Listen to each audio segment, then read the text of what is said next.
A Global Marketing Guide. Chapter 1. The World of World Trade. World trade in general. No nation was ever ruined by trade. Many people think of exporting and importing as something like bringing in cheap, little trinkets from China, but it's really so much more than that. World trade is huge. It's what makes the world go round. Every country is interconnected with every other country via trade. You could be a company that wants to expand to markets overseas, or you could be a wholesaler or retailer who's interested in bringing in products from elsewhere. So the bottom line is that any company or business could benefit somewhat through exporting and or importing, and for some it's necessary because the supplies they need are only available in other countries, like bananas, for example. Every banana in Canada comes from someplace else and the shelves are always full of them. We have a consumer machine driven by an insatiable need to spend money on things regardless of need in the real world. I make no value judgments, I merely know that there are a lot of empty people walking around with no identities other than their jobs, so they need a lift when they get their paychecks, and they get it by buying useless things that make them feel good for a few minutes.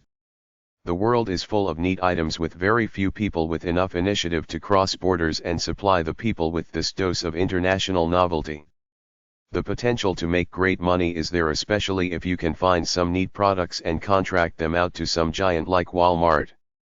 There are a substantial number of products manufactured in other countries which can be bought inexpensively and sold in the United States at a profitable level, and at the same time, most other countries want American products. The passages of the congressional bills, NAFTA, North American Free Trade Agreement, Canada, US, Mexico, and GATT, General Agreement on Trade and Tariffs, World Trade, have made it easier to export and import products, along with the European Union/EU, which unites many European nations in a free trade agreement united by the Eurodollar. The United States embassies are a place to find contacts for commercial distribution in other countries. Another way to establish contacts is through the chambers of commerce of every city you are aiming for. Many foreign countries have trade experts to help people like you, just like the export office of the U.S. Department of Commerce is there to help you sell American goods overseas. Your state Department of Commerce probably has a foreign trade expert too. Read everything you can find about world trade. Look at trade publications, international newspapers, news magazines, and financial reports. You can get goods to sell, but you have to be sure to study where they are in demand and where you can get a price low enough to make exportation viable. The American market for imported products fluctuates with the value of the dollar in comparison to the value of each other country's currency, and importation prices reflect that directly. Can American consumers afford to pay the price for certain imported goods, or will they? Finding the right market is as important as the actual particulars of making deals and selling goods. Get a periodical directory and go to the International Trade section and or the Business and Economics section. Many countries have trade associations for their major products, i.e. Coffee and Tea Association. If you can't find addresses in the World Business Directories, either ask the librarian or contact the embassy of your host or target country. To list resources, airports, freight brokers, currency, banks, and other relevant information of every country in the world is beyond the scope of this book. This is the realm of world business trade directories, of which I found a few at #651.7 of my library. If your library has a separate business reference section, they will be there. There's the World Trade Resources Guide by Gale Press, 800-877 Gale, Gale.com. These books are quite expensive, costing a few $100s each. Pick your countries, then spend an afternoon at the library researching them. Check out the sections #338.8897, #382.4, #658.00 to #658.84 or HD2809 at the library. For banking information, refer to Polk's Directory of Banks. Global Marketing 1. Live in the spirit of Marco Polo, 12th century European explorer who went to China from Venice in 1271 AD to trade. He was a business speculator who risked all to take such a treacherous trip to a place he had never been to. He heard the stories his father told him about China, which inspired him to set up an overland trade route with people he had never met before. In this modern world, you won't come close to experiencing the hardships he did. Take a simple idea and be a world explorer/trader like Marco was. The main reason for going global is that you can increase market share dramatically. If your products are general and can be bought anywhere, you might not do so hot, but if you can find emerging markets for your common goods, they could take off. Eastern Europe, Mexico, and some parts of Africa are ripe for common capitalist goods. The second way to make it is to be a specialist. Offer a unique, niche product or service that very few people have, and the world market is yours. Would you believe that up until a few years ago, the average Chinese citizen had never seen a potato chip in their lives, but now Lay's is over there growing potatoes, trying to make them adapt to this new snack food. Be good at what you do, but also learn to be good at world trade, to get your product into the customer's hands as quickly and simply as possible.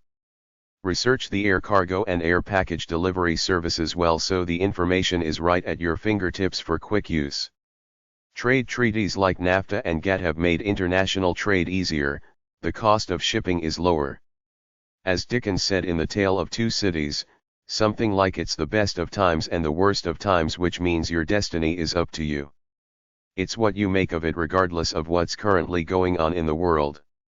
Global marketing is good, but it needs to stay people-oriented.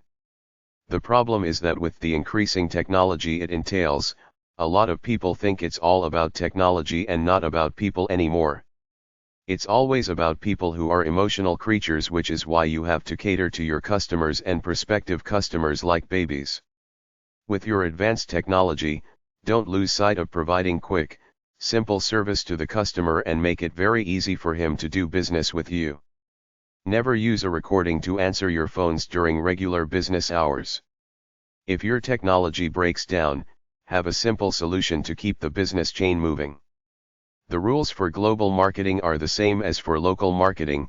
Find your target markets, segment them, then advertise to them. Focus on countries with good technology systems for online sales, but use a more traditional approach in emerging markets like Mexico. Hire a Mexican businessman to distribute for you on a commission basis. First, write up a tight business plan stating what you're selling and to what categories of people. Next, pick the countries you want to deal with, namely, modern English-speaking countries, modern non-English-speaking countries, then emerging markets.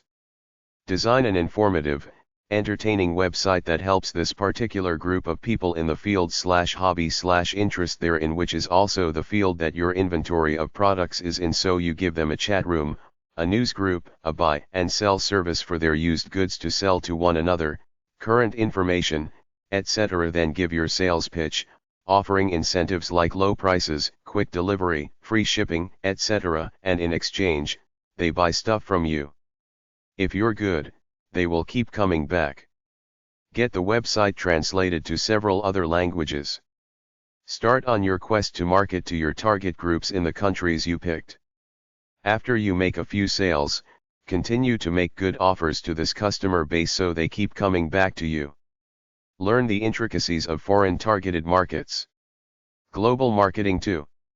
Worldwide markets are growing faster than corresponding markets in the United States, therefore you should check out expansion to other countries. Globalization makes world commerce much easier than before. There are telephones, internet, text messaging, FedEx, etc. You can also specialize, like get tech experts in Germany to create new products based on your vision, since they're the best in the world at engineering design. You can even go cheap by getting China to manufacture your goods and India to run your call centers.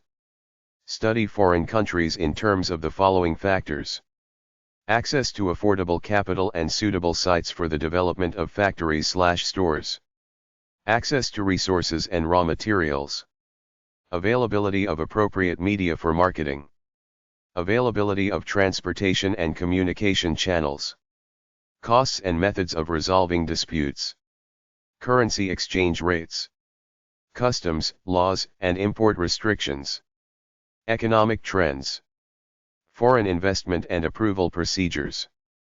Governmental assistance programs. Labor and employment laws. Language and cultural differences. Political stability. Regulatory requirements. Repatriation and immigration laws. Tax laws and applicable treaties. Technology transfer regulations. Trademark registration requirements. Let's say you sell tennis rackets, a common item in America, not so common elsewhere. Pick one country at a time. You don't even have to say you're from America. Create a website in Spanish, get the merchant status to take credit card orders in the local currency of Mexico and Spain, then direct your advertising both online and offline to the middle to upper class sports crowd in these countries. Make your website informative and fun. These people may not be up on tennis, so go to hashtag 796.4 of your local library or to humankinetics.com, buy a few books on tennis, summarize the information in your own way and put it up on the website for them to learn about it. You also put up information about professional tournaments, pro tennis players, etc. Make relationships with people in other nations who can help you increase your sales greatly. With a website, you could easily bypass agents, brokers, and wholesalers and just sell directly to whoever is interested, but by doing something as simple as finding a list of wholesalers in your target country and offering them a straight sales deal or a commission deal through emails you send them, you could easily quadruple your business if you come across the right guy who likes your idea. Let's say you sell a unique, cool-looking brand of windbreakers and other outerwear. You contact some wholesaler or retail chain in China. The guy likes your stuff and wants to distribute it all over the country. There you go. It's much better than just keeping your website up and serving the odd foreign customer that sees it. Speaking of websites, get a list of international search engines, get listed in them and put a window on your website with the flags of the 15 major countries of the world with an icon such that if they press it, your website will be available to them in their native language.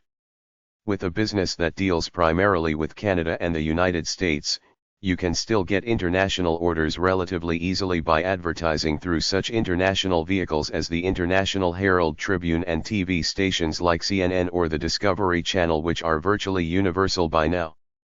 You give out your toll-free number and your website name in the ad and take it from there, fulfilling orders from your main base of operations in America.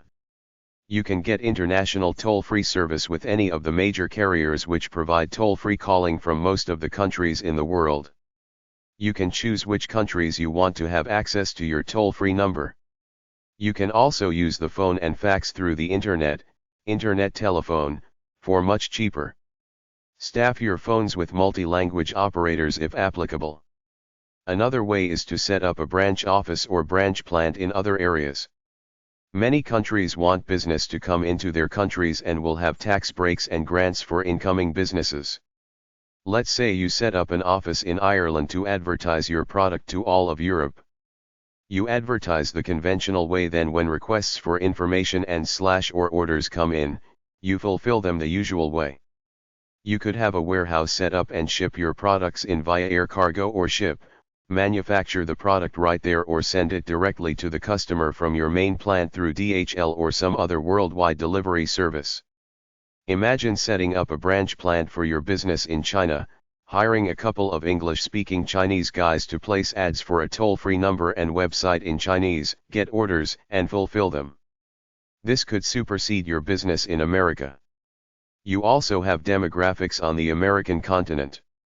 You have French people in Haiti, Quebec, French Guiana, etc., Spanish people in all of the Caribbean and South America, and Portuguese in Brazil. Hire people who speak the languages, set up a French, Spanish, and Portuguese vanity toll-free number and website, advertise and go from there. Japan, Germany, and Italy are good markets, so find people who speak these languages if you're operating from America and selling worldwide. Hire a translating service if need be. Global Marketing 3. Do your research. Are there serious competitors selling the same product you are with a toll-free number nationally in that particular country, or are they just all small-timers with no one big-time guy with a toll-free number and website? Is it a new product not currently known much about in that country? If so, how will you educate the people and promote the product? Is it a niche product that you will target to one demographic group of the population? Should you change your product somewhat, like put foreign labels on it, etc.? What about Oriental people who are smaller physically than Europeans? If you sell something like toilet seats, maybe you should make them a bit smaller than you make them for European people. Strategic alliances are a relatively simple way for a business to position itself to overseas without making large investments. First off, most governments have programs and resources which can help businesses deal in marketing abroad. Branch operations is another method where a branch is opened in another country, often not as a separate incorporated company at first but often expanding enough to incorporate and run operations separately. Incorporation is the most common practice in a foreign country. A separate company is created which can reduce liability and income taxes if the country's taxes are lower than the taxes in the home country. Some business owners start partnerships with an individual in a foreign country who can provide knowledge of the country to give it a shot. Franchising is a way some businesses expand internationally. Licensing agreements can easily be made for different regions of the world, whereby you sell the rights to others to replicate your products with your brand of quality and sell it as your brand name and trademark. Cross-licensing is a situation between two firms or individuals where each licenses products or services to the other such that they each increase the range of products they sell. A co-marketing agreement is an arrangement whereby two companies or individuals get together and agree to promote and market each other's products or services. Joint ventures are situations where two companies or individuals get together, put some investment money together and together, as a team, start a new operation or company. eBay.com made a mint bringing buyers and sellers together. This is where the money is, bringing buyers and sellers together, brokering between the two.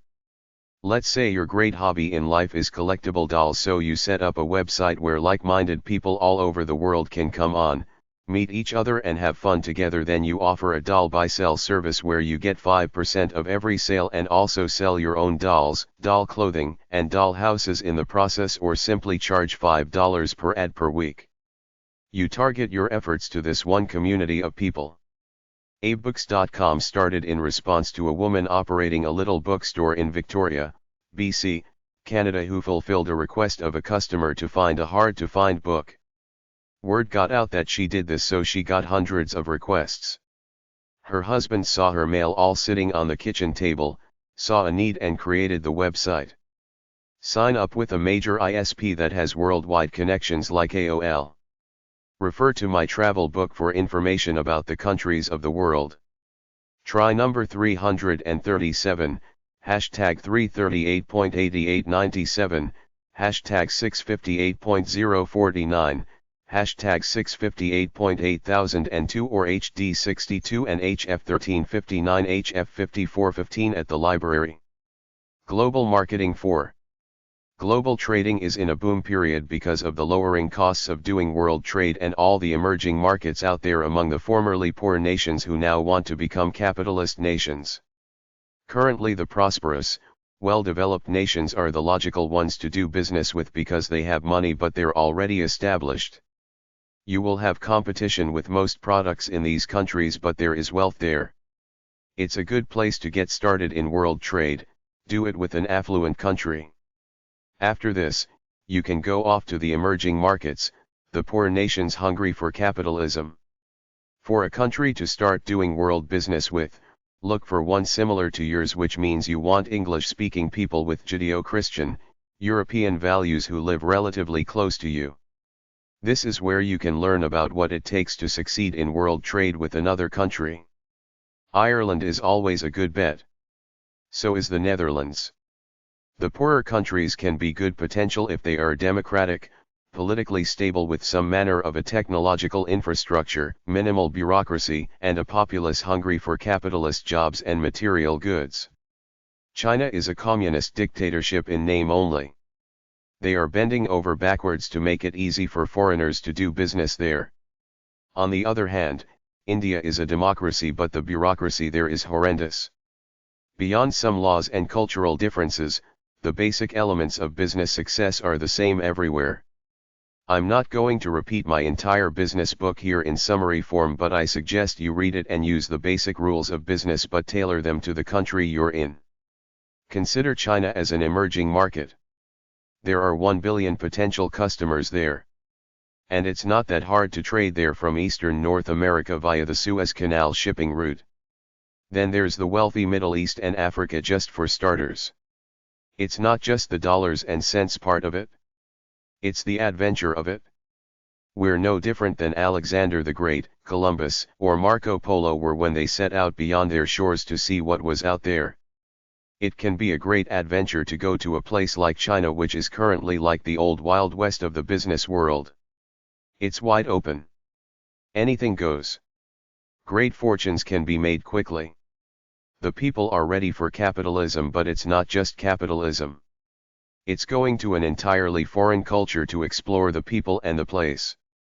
When I was a kid, I used to read about all the great adventurers like Vasco da Gama, Magellan, Captain Cook, and many others. I can't imagine anything more exciting within the realm of business than to go somewhere else and set up a new segment of your existing business. On a PBS documentary about world trade, they showed a billboard in Beijing that summed it all up. It showed a young Chinese guy wearing a tuxedo, holding a glass of wine up, toasting his bride who was wearing a Western-style wedding dress. They were smiling, apparently enjoying their Western-style prosperity. In the background there was a refinery and some factories, the source of the golden path to riches. The message was obvious. Capitalism is good. Let's all work hard and enjoy the fruits of Western-style materialism. The world is ready for capitalism. I was watching one of them shows on the Travel Network and I saw this Maasai shepherd walking around with his big ghetto blaster. Everybody sees the prosperity and materialism of the West and wants to be part of it. Free market economies run the world everywhere you go. World trade laws are easing up a lot. People everywhere want consumer goods. There's a massive potential worldwide market for almost everything. The specialist who can make one product well and has a near monopoly on it has the whole world to sell his product line. Global Marketing 5. With just a website alone, anyone can start off as a global trader by offering their goods to people worldwide, then expanding later if the situation warrants it. When you decide you want to sell globally, there are several things you must do at a minimum. See the world as a whole, not as a series of countries with you stuck in your little corner with all your political, economic, and geographic boundaries. Be space age. Go high-tech in your operations, communications, and transportation. Plan it out. Research your target countries and the market there. Figure out the cost versus the potential return. Study the law. Make sure you know the regulations before starting up. Look at your product or service. What makes it competitive? Why is it better than competitors' products? What makes you think you can sell it in Hungary or China? What is your niche? What one thing do you do that shines brightly to get you noticed? How unique are you? Uniqueness is what can make you a winner worldwide. Anybody can make potato chips, pants and soda pop, but you have to be specialized and unique enough to be better than everyone else, enough such that you create a demand for what you do. Develop relationships with the players in the country you're operating in, the suppliers, wholesalers, bankers, agents, government bureaucrats, etc. Visit them personally, then connect electronically. Make your product fit the country. If you sell bike helmets and gloves, make them smaller for people in Japan because they're smaller than people in America. Make your website appropriate for the country you're in. Hire a local webmaster to set it up. Use the same rules as I suggest in my business book. Make your website interesting and informative. Decide on what will be your initial entry into country X.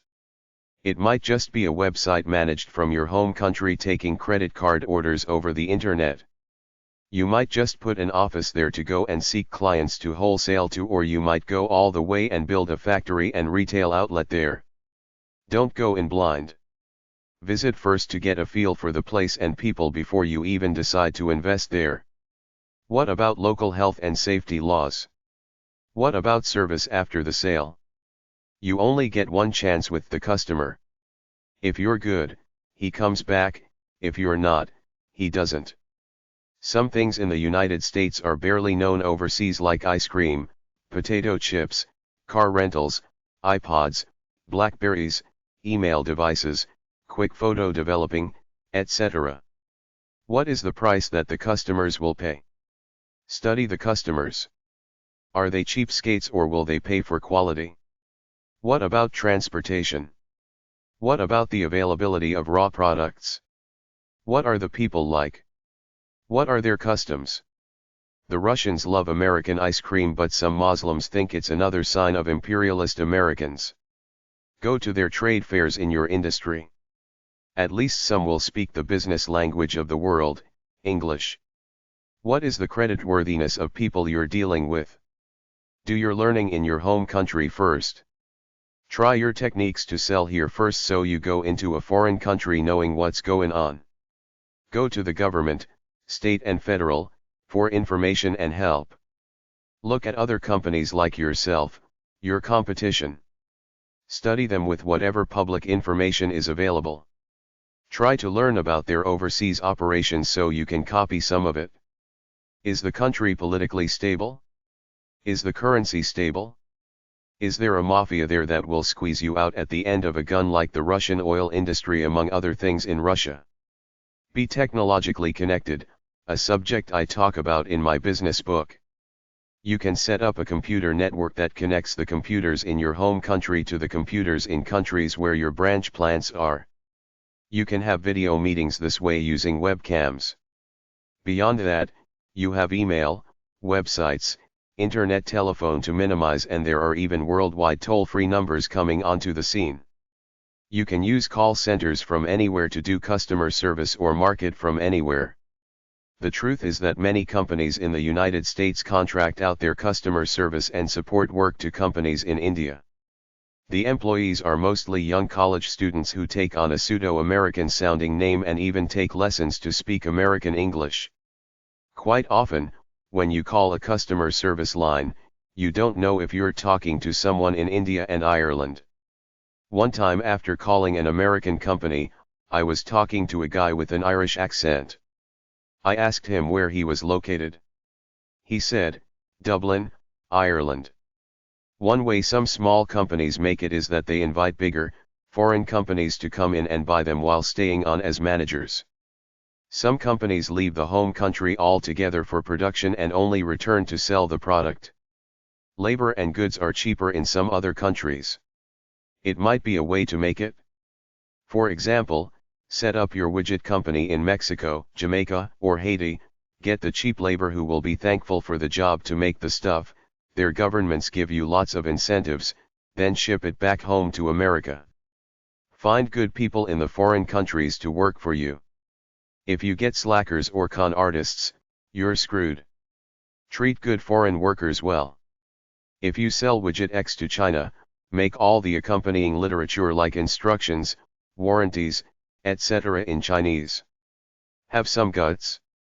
World trade takes an adventurous spirit, particularly if you're not just exporting product but setting up a branch plant in a foreign country.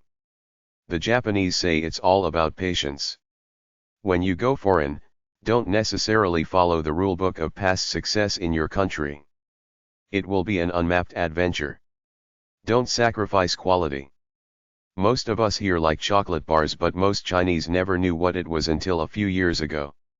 In fact, most Chinese didn't understand our concept of snack foods. I guess they just ate their main meals and that's it. Anyway, I was watching a documentary where the Chinese managers of an American chocolate bar company were standing around at a Chinese bus station giving them away. They said the people have to get used to the stuff. They were starting from square one, educating the people about chocolate bars. It wasn't a cakewalk, but as the first company there, they could get very wealthy very fast once chocolate bars catch on. Global Marketing 6. The most common ways to sell globally are Direct export to distributors, retailers, and your agents in foreign countries. Licensing your patented or unique product, giving them the formula to make it in exchange for money. They make it and sell it. Offer franchises. Set up manufacturing plants. Set up partnerships with existing foreign companies. If you sell potato chips, find a snack food company there and offer them a partnership to sell your products along with theirs. Things in America are often physically bigger than they are elsewhere, like furniture, appliances, and beds. Simply introducing these things to other countries may be enough to sell a certain number of them to people who want or need bigger things. Imagine a 6 feet 4 inches guy looking for a bed in China where most people are under 5 feet 8 inches. Tailor your products to meet the needs and desires of people in other countries. Reverse the concept of selling your product overseas to also buy good product there and sell in your neck of the woods. Customized products work well where you offer to make common things fit to customers' requests. Simple things could work if they're unique. The cuckoo clock or the grandfather clock is still only sold by a handful of people worldwide. Be a broker for hard-to-find stuff. If you were to start a registry for car parts in cars made before 1960, you could succeed worldwide. You can get out of the one-dimensional export-import box to be a broker of sorts, finding products that country Y wants in country X and setting up a deal or target countries and bring stuff there. Let's say you pick Poland. You bring 10 ideas over from America, like drive-through banks, a fast food outlet, a coffee shop, certain software, a certain style of children's book, inline skates, etc., and you create these products for the Polish market, simply borrowing but not stealing copyrights or patents from the West. You could use the cheap labor in some foreign country to do most or all of the work in creating your product, then sell it elsewhere. You could be the broker or middleman for a bunch of companies in one area who want to expand worldwide. You could advertise yourself as a global sports marketer, contact sporting good companies in America, offer to find new markets for them in exchange for 10% commission. They give you a contract, so you take their website, change it to Chinese, put it on Chinese search engines, find a Chinese wholesaler who wants to buy, etc. Global Marketing 7. The keys to success in global marketing are as follows. 1. Determine what it is that you do that's better and different from your competitors, then go about marketing this feature to countries that you've studied and made a plan about how to market to them based on their individual peculiarities. 2. When in Rome, do as the Romans do. Good globalization is not just straight selling to a different country, it's making your business a part of that country, tailoring it to fit that country, setting up branch plans, hiring the country's citizens to run it for you, respecting the country's customs and religions by marketing your product to fit into this mindset. 3. Study the world to see where your products can be made the cheapest or your services based from the cheapest. Make them there, then ship them to where your markets are. 4. Quite often, for every country you're in, it's cheaper to set up a branch plant there, buy your raw products there, make the product there with local labor and sell it with local salespeople. I saw a documentary about China and every American company there was doing it this way. 5. Price your products to fit the country. You might make a 20% profit on widgets over cost in the United States, but in country X, the profit might only be 10%, but 10% is better than no percent, so it's still worth it. 6.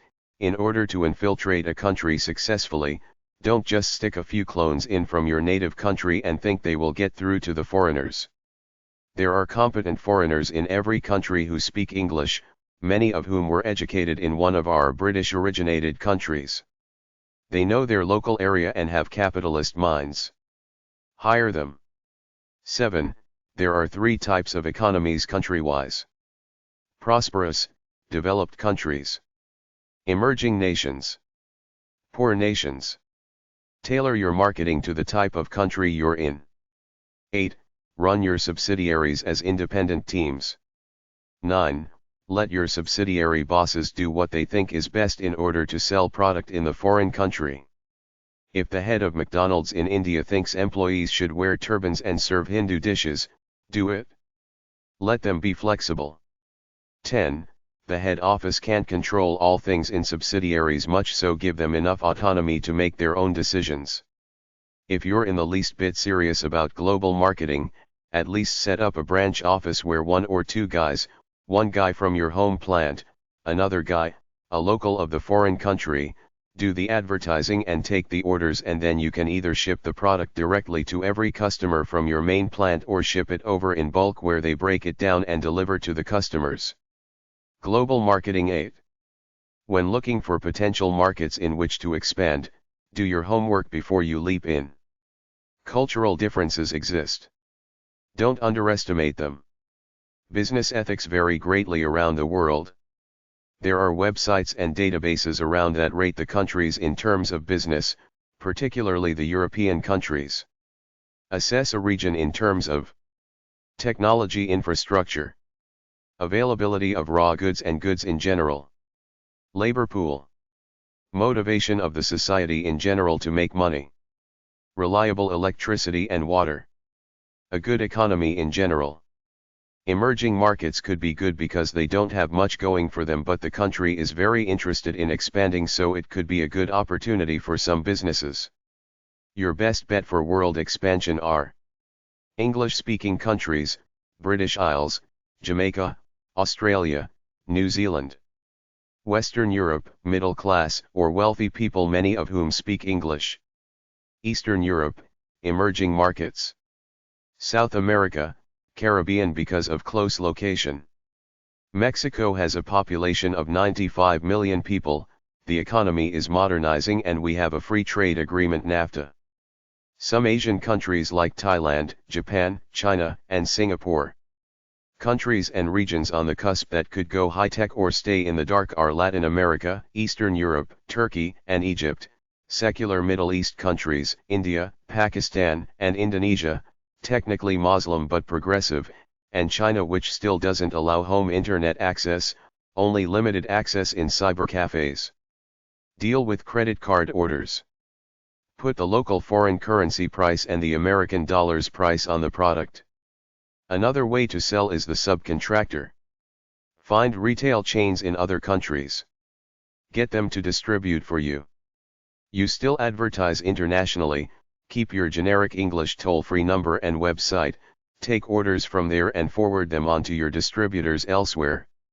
If they have your product on hand which they deliver, you give them 75% and keep 25% for order processing and advertising. Put a list on your website stating all retailers in all foreign countries who carry your products. You can either work out a wholesale or consignment deal with them, that's for you to decide. Successful world trade takes time and money. Instead of looking for brokers, businesses, and consumers to sell your products to, an easier way might be to look for established retail outlets to sell and distribute your products for you. This will work if your product is generally not available in that country and the retailer thinks he can make money from it. Think of some Chinese guy trying to sell his wok in America 40 years ago. Rather than try to sell X number of woks to a number of small-time retailers, he should have gone straight to Walmart or Kmart, demonstrated it to them, then offered them exclusive rights to sell it for North America. If your product is unique, try this approach in foreign countries. World trade can be good business and profitable, but it's generally complex, partially due to government laws, partially due to the process of shipping, and partially all the deadheads and thieves out there who could rip you off. Don't jump into world trade without being successful at home first. Beyond American laws for international business, every country you do business in has its own laws. Because of the complications here, if you're a big-timer, hire a lawyer in that country. Global Marketing 9. For global marketing, chances are you will have a website. Translate it into different languages, but don't just use a generic translating software program. Hire a translator to go over it in order to avoid embarrassing situations. Rather than one generic website for everybody, have one website for every country you do business in.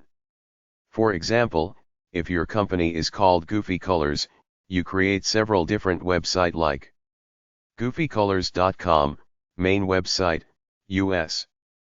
Goofycolors.ca, Canada. Goofycolors.co.uk, United Kingdom. Goofycolors.de, Germany. Goofycolors.com.au, Australia. There are now toll-free numbers that apply worldwide. If you use one of these and it is a cute vanity number like 800 GoFico, include the actual numbers because some overseas phones don't have letters on them. It's fairly easy to accept money from other countries with a credit card. Even if the currency is different, it will be converted to your currency, probably American dollar, and will be on your statement crystal clear.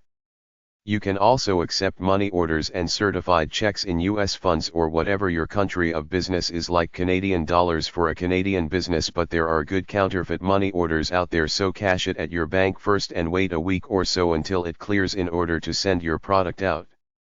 It's no big deal for a con artist from Mexico or Jamaica to send counterfeit money orders out for products valued at under $200. The amount is so small that most companies won't follow up once they realize they've been had. In fact, they won't even know who to go see about it since it's a minor fraud in another country. I suggest you contact that country's embassy in your country and tell them about the unscrupulous con artist in their country giving it a bad name.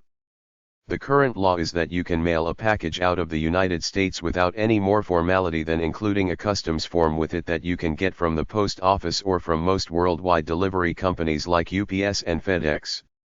There are two customs forms. Form 2976 is for packages under 4 pounds and Form 2976A is for packages over 4 pounds. For some products that are classified as strategic or high-tech, as well as some countries that are on restricted status, some businesses are required to get both. An export license. A shipping document called a shipper's export declaration/SED. You can find this information at bxa.doc.gov. The way customs works is that the shipper/seller has nothing to do with it once it leaves his country. When you ship a product to any country, that particular country has a customs department with their own rules as to what to charge the person who ordered the product as an additional fee over and above what he or she already paid to the seller.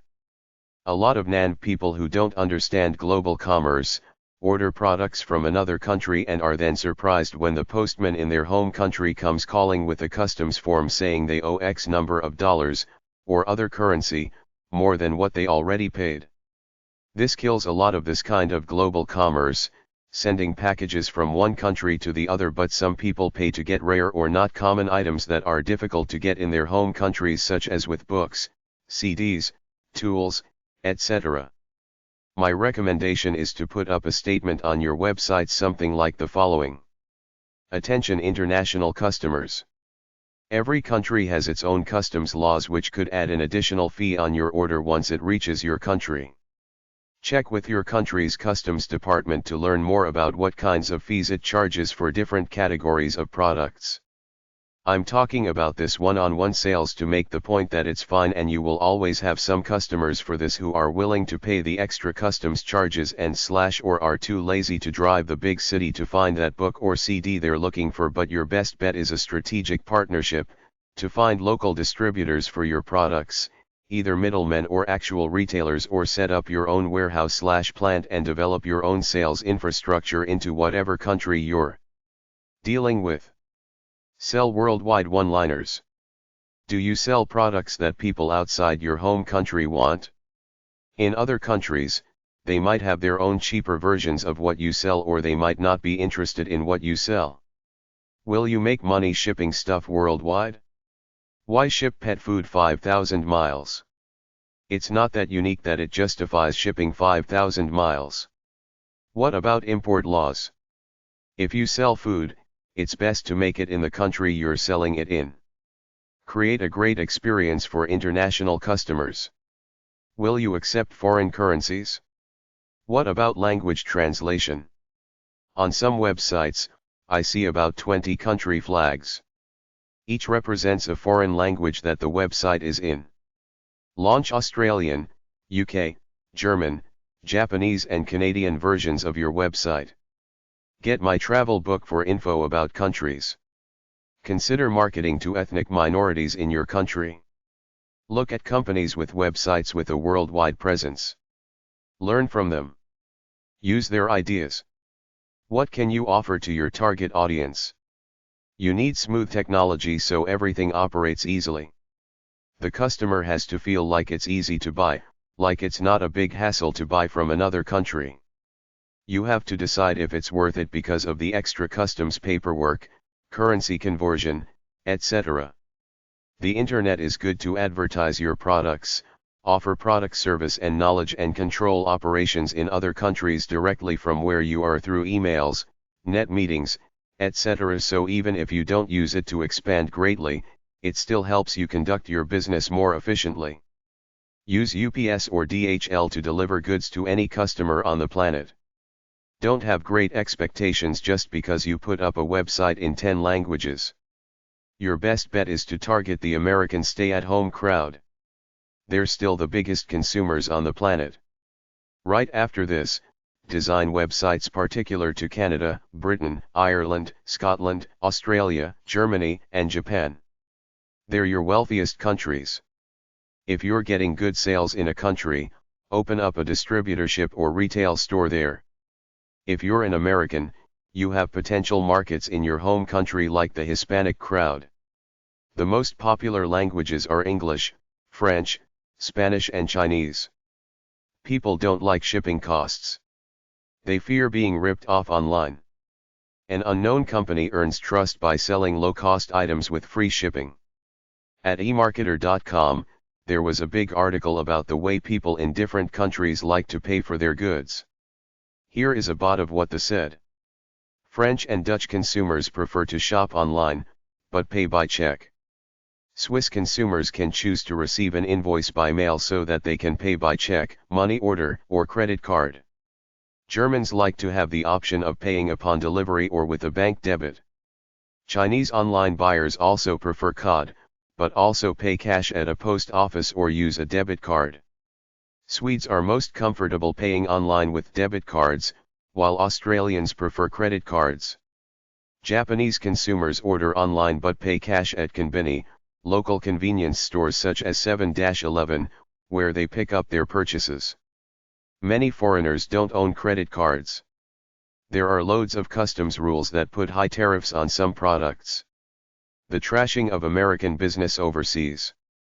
I read an interesting story about how the United States government, once the world leader in business in all fields worldwide, has trashed itself. The deal is that in trying to collect income taxes by taxing American citizens on all income worldwide rather than just on income earned within its borders, the American government has forced many Americans either underground or to take on foreign citizenship. Because of these laws passed about 40 or so years ago, the incentives were gone for American companies to go abroad and work hard only to be taxed to the hilt, so they disappeared and reformulated themselves as foreign corporations, which are now our multinationals. So basically what the United States government did was trash the potential of its citizens to earn billions of dollars worldwide by imposing this income tax on them, which forced them to skirt American law by reforming themselves. Elsewhere, another law, passed during the Carter era, was that it's illegal for an American business person to make a bribe or pay a bribe anywhere in the world, which is silly because this is the standard way business is done in a lot of places. If and when you expand worldwide, think of these things as you decide how you will expand. A simple way to avoid American taxes is to set up an entirely new company in the countries you're expanding to, which are really subsidiaries of your main company, but on paper, they are independent businesses. I'm not a lawyer or tax expert. Before you do it, get a lawyer competent in American corporate tax law, preferably working outside of the US, since the ones working within the US are clones and will toe the status quo. They will not tell you what's best for you even if it hurts Uncle Sam's IRS. Chapter 2. World Trade Issues. Currency Converter, Exchange.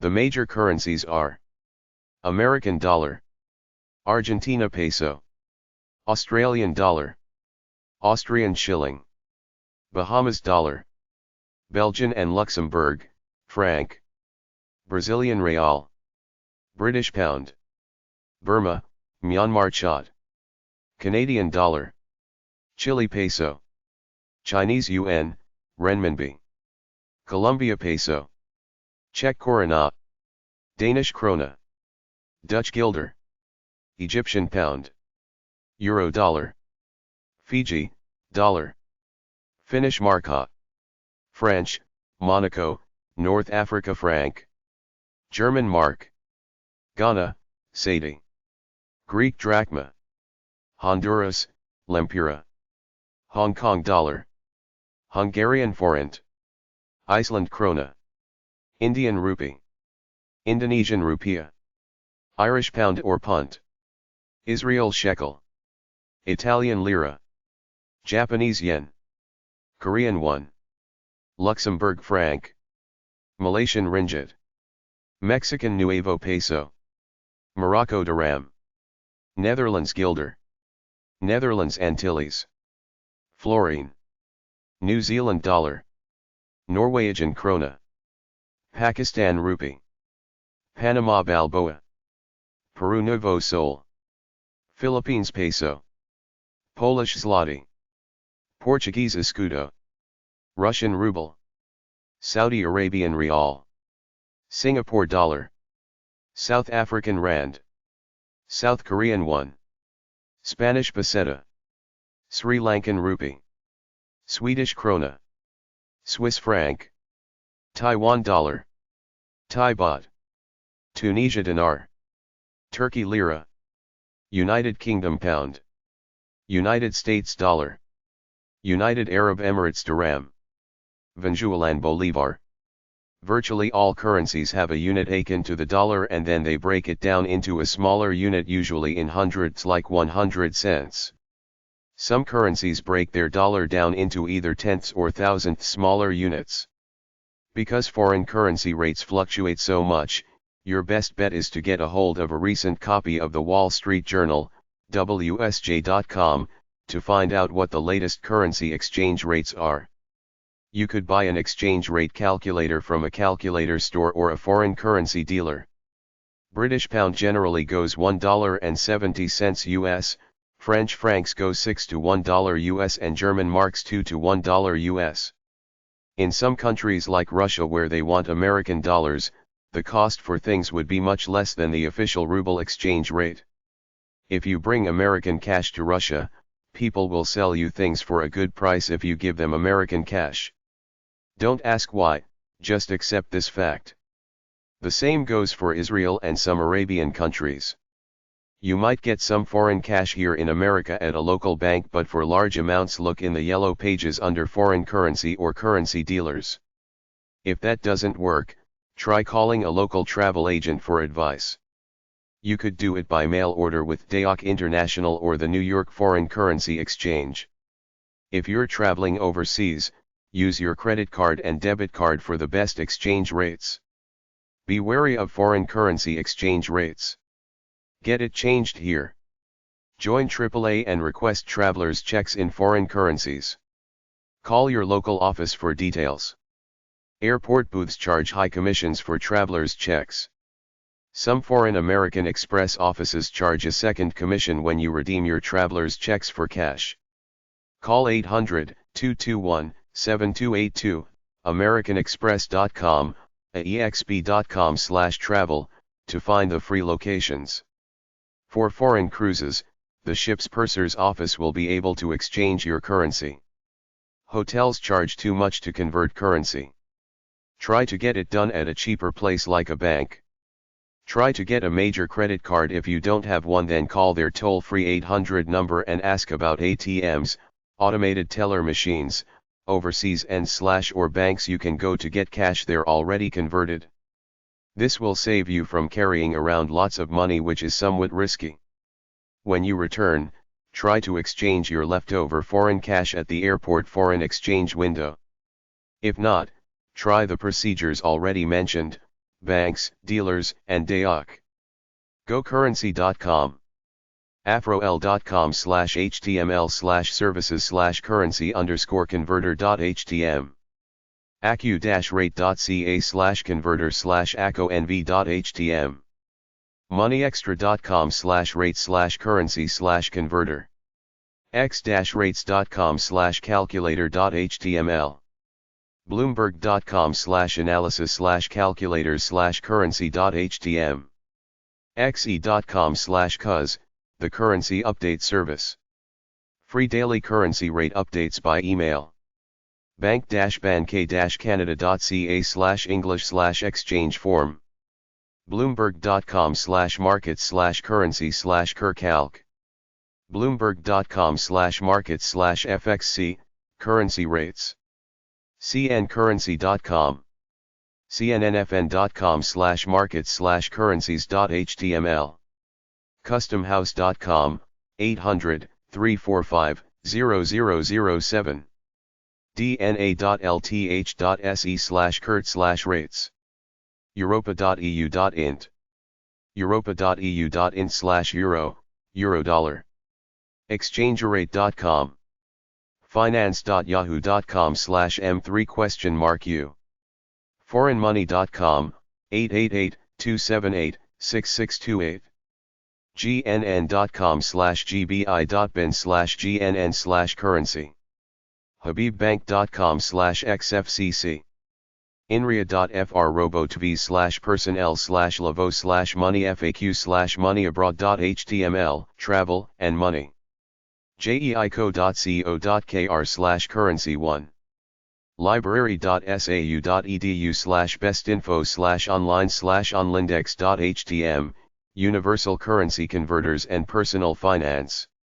lonelyplanet.com/subwwa. olsen.ch/cgi-bin/x menu. oanda.com/converter/travel. ora.com/auras/currency. pacific.commerce.ubc.ca/xr. quicken.ca/eng/banking/calculators/currency. quote.yahoo.com. quote.yahoo.com/forex?update. thomascook.com, 800-287-7362. us.thomascook.com, 800-287-7362. xe.net/currency. xe.net/ucc. xe.com. x-rates.com/calculator. Chase Currency Exchange. 800-935-9935. 888-CHASE-84. currency-to-go.com. chase.com. Will deliver money to your door. Dayoc International. 160 Franklin Street, Boston, Massachusetts, 02110. Foreign currency mail order dealer which charges around a 1% conversion fee for most foreign currency transactions. International Currency Express.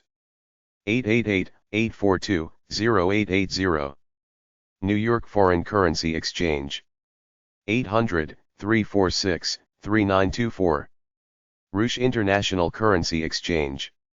800-292-4685. Thomas Cook Currency Services. 800-287-7362. us.thomascook.com. Exporting Agriculture. AG Export Connections Staff. U.S. Department of Agriculture. 14th and Independence Ave. SW. Number 4939. South Building. Washington, D.C. 20250. 202-720-703.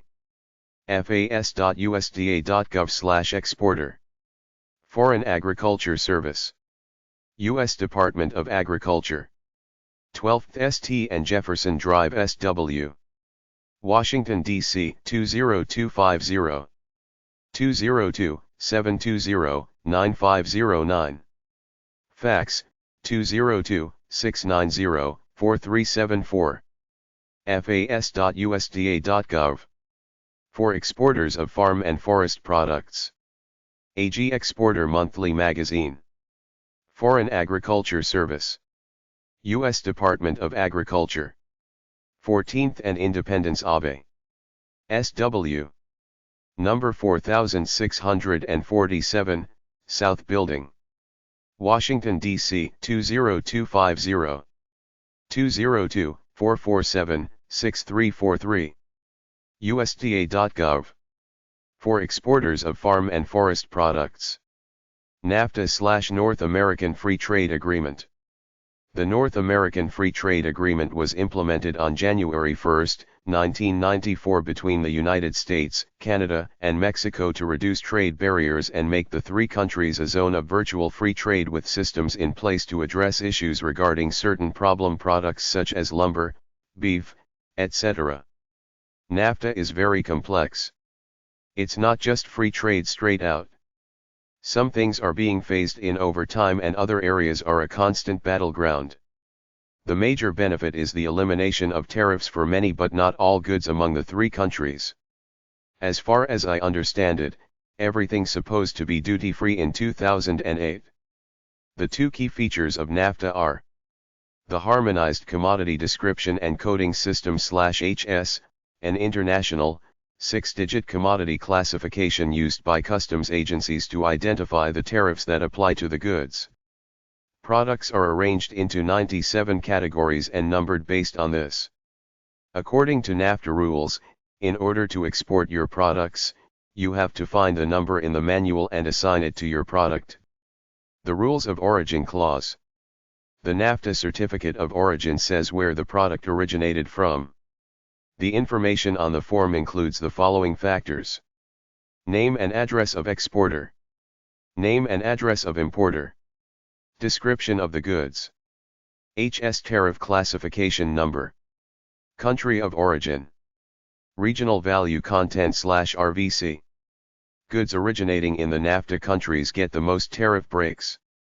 Other goods, partially made in North America, allow for the calculation of the portion that is of North American origin, or the regional value content. RVC.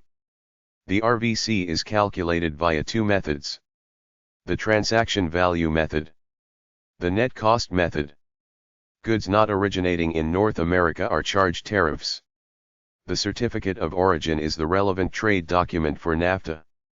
Beyond the trade of goods, NAFTA makes it easier for business people to cross borders in the conduct of business. NAFTA cross-border movement. There are 4 categories of business travelers: business visitors, professionals, intracompany transferees, traders and investors. Read about the conditions and description of each category in NAFTA. NAFTA has a free trade commission made up of senior trade representatives from each member country which oversees trade disputes.